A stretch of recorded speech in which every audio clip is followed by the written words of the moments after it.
Assalamualaikum warahmatullahi wabarakatuh. Apa kabar semuanya? Apa kabar teman-teman semua? Masih ingat sama saya? Pada kesempatan kali ini saya kembali ke channel saya ini untuk melakukan tutorial pembuatan keripik bawang dengan bahan baku utama dari tepung sagu kering. Video ini saya buat sebagai bentuk penugasan kuliah saya dalam mata kuliah teknologi pengolahan hasil pertanian. Mungkin teman-teman masih kenal sama saya Freddy Radian Saputra dari mahasiswa Politeknik Pembangunan Pertanian Yogyakarta Magelang, jurusan pertanian.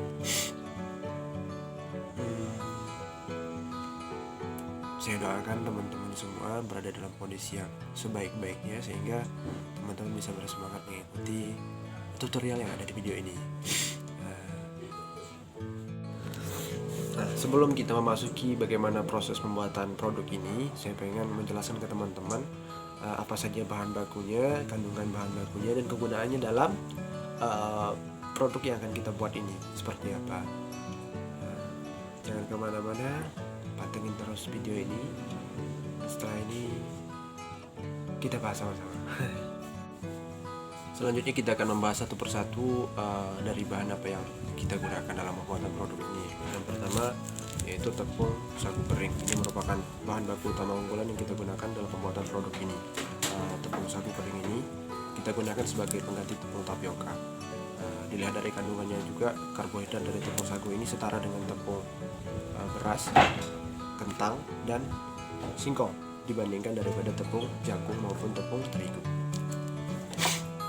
Kemudian yang kedua adalah tepung terigu. Dalam hal ini kita menggunakan tepung terigu yang berprotein sedang. Semakin tinggi protein dari kandungan tepung terigu itu, maka semakin baik pula dia untuk mengikat air dan udara, dimana air dan udara ini nantinya akan berperan pada saat proses penggorengan. Akan memunculkan bintil-bintil yang mana bintil-bintil ini akan memberikan kesan gurih pada produk yang akan kita buat. Bintil-bintil ini terbentuk juga karena adanya kandungan gluten dalam tepung terigu ini. Kemudian selanjutnya adalah telur. Telur merupakan bahan yang berperan dalam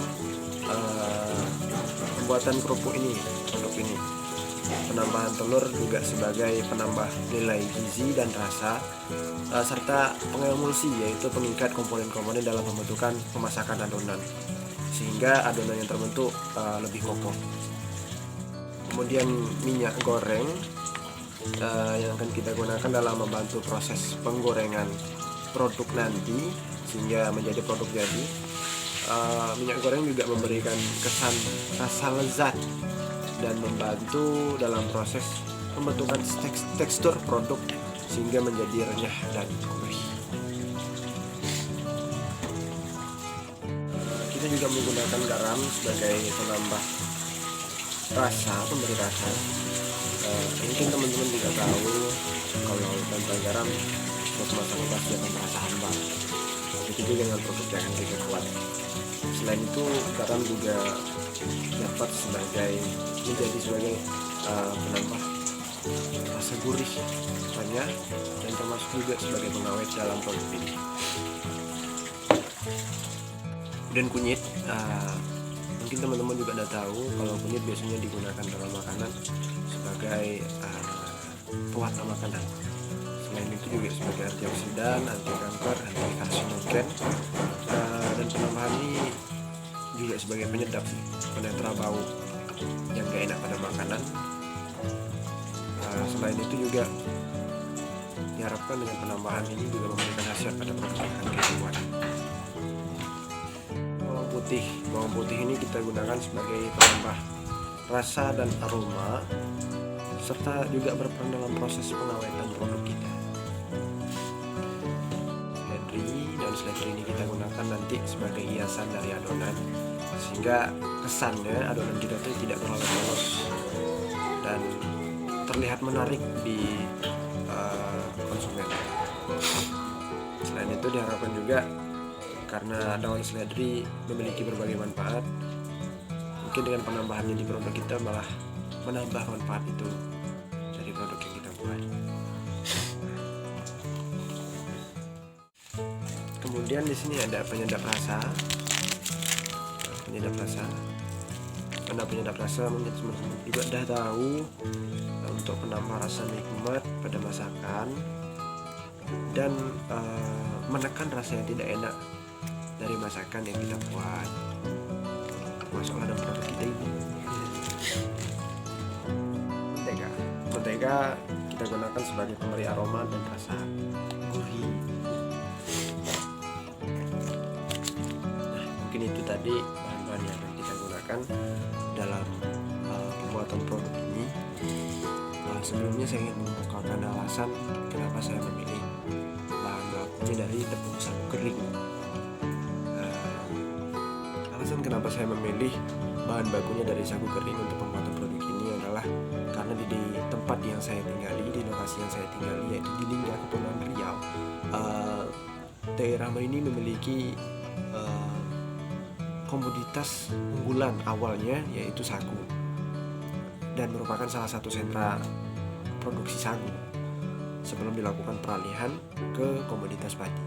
Dan sebagai putra daerah, saya ingin menonjolkan, mengenalkan potensi lokal daerah saya ini, sehingga hal inilah yang menjadi alasan utama saya kenapa saya memilih bahan baku dari tepung sagu kering ini sebagai bahan baku utama saya dalam pembuatan produk ini.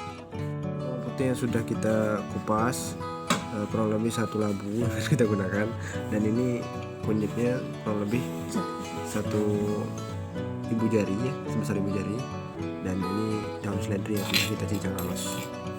Selanjutnya bahan bawang putih dan kunyit akan kita tumbuk halus di lesung.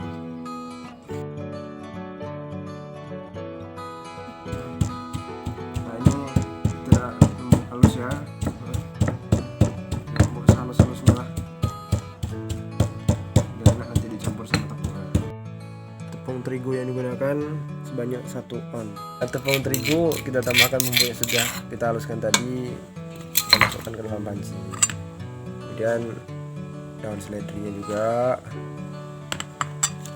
ditambahkan dengan MSG, penyedap rasa.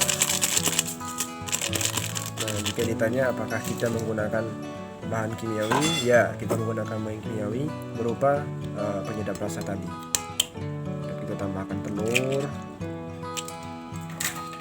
tadi sebagai pengemulsi adonan atau pengikat komponen-komponen adonan yang akan kita buat menjadi produk. Kita tambahkan air sekitar 250 ml.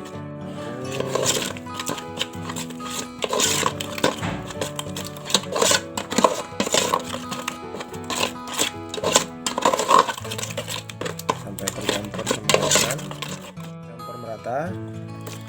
Nanti akan kita tambahkan sedikit mentega, kemudian baru akan kita masak menggunakan api sedang. Nah, ini mentega kita tambahkan tadi sebanyak 1 sendok makan, kita larutkan ke dalam adonan. Nah, ini adonan yang sudah jadi, tinggal kita masak. Adonan tadi kita masak dengan menggunakan api sedang, dan kita aduk sampai kira-kira adonannya agak mengental. Ini kalau mengental kayak gini dia bentuknya. Ini adonan yang sudah mengental, yang sudah kita angkat dari kompor. Kita tunggu sampai agak dingin, baru kan nanti akan kita campurkan dengan tepung kanji.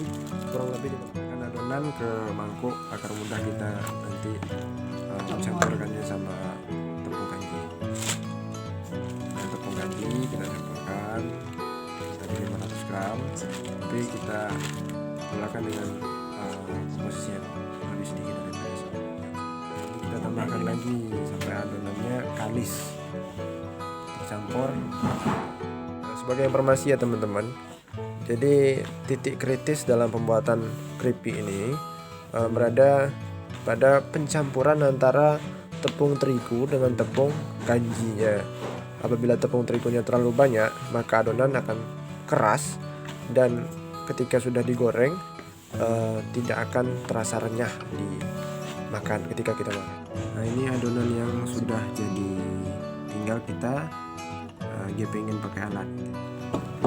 Nah ini nanti adonannya kita potong halus-halus, baru kita lempengin pakai alat ampia mie, dan ini kita taburi tepung kanji biar nggak lengket ke wadahnya.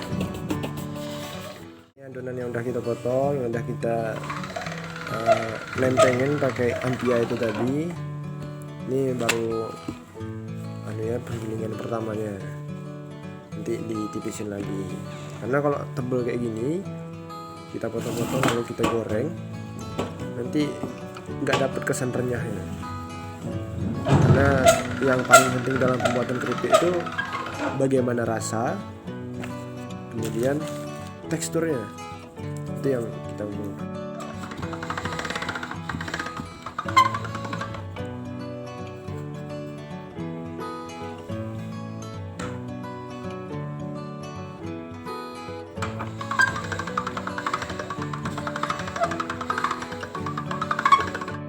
Nah ini penggilingan keduanya biar lebih tipis.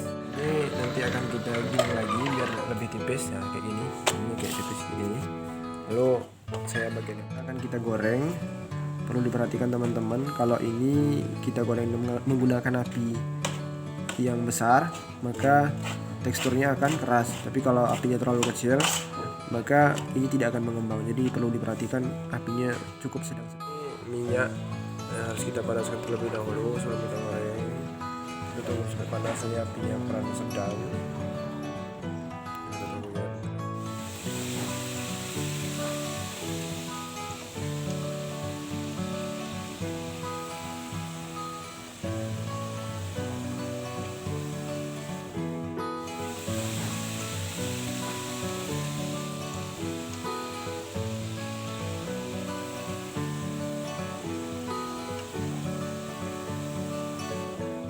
Yang sudah jadi keripik bawang dengan bahan baku utama tepung sagu kering. Gimana rasanya? Enak. Oh, no.